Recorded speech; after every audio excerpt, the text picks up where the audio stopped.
Buongiorno a tutti. Je voudrais revenir aujourd'hui avec vous sur le débat d'orientation budgétaire qui s'est tenu hier soir au Conseil municipal. En effet, il s'agit du dernier budget qui sera exécuté dans la mandature et il fait figure de bilan pour la municipalité sortante.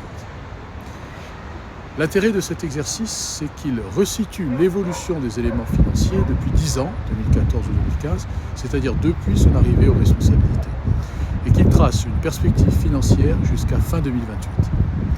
Il ressort de cette analyse 3 sujets d'inquiétude majeure que nous n'avons cessé de dénoncer. Le premier, c'est que l'augmentation massive des effectifs dès 2014 de l'ordre d'une centaine d'agents supplémentaires a durablement entamé les finances de notre ville, réduisant fortement ses capacités d'investissement. Les charges de personnel progressent ainsi de plus d'1 million d'euros par an et même de 1,3 million d'euros en 2024. Le deuxième enseignement qui en découle, c'est que la ville, depuis 10 ans, a sous-investi. Et il faut attendre 2023 pour retrouver un niveau d'investissement comparable à 2015.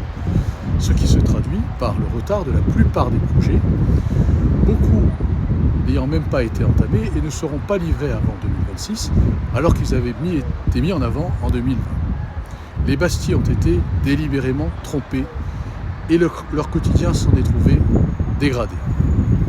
Les parkings oubliés, la rénovation des écoles renvoyées au calendes, l'école Godin ne devrait être achevée qu'en 2025, mais aussi la restructuration de la Cité des Monts à Loupines au tout début du commencement, sans oublier le théâtre qui ne réouvrira pas avant 2028. Et je pourrais en citer bien d'autres.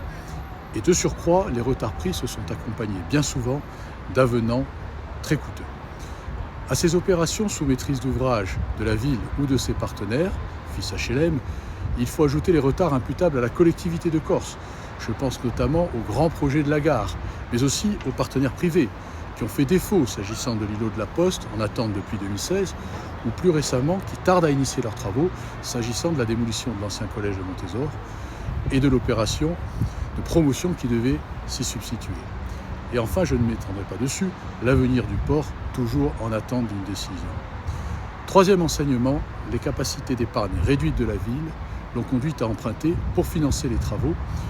Et les 3 prochaines années, le ratio de désendettement, qui était en 2024 de 8 ans, va dépasser le seuil considéré comme critique de 12 années pour revenir en 2028 à un peu plus de 11 ans.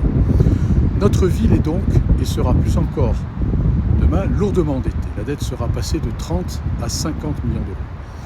La prochaine équipe va donc hériter d'un lourd passif qui ne pourra que réduire ses ambitions. En synthèse, ce rapport confirme nos analyses.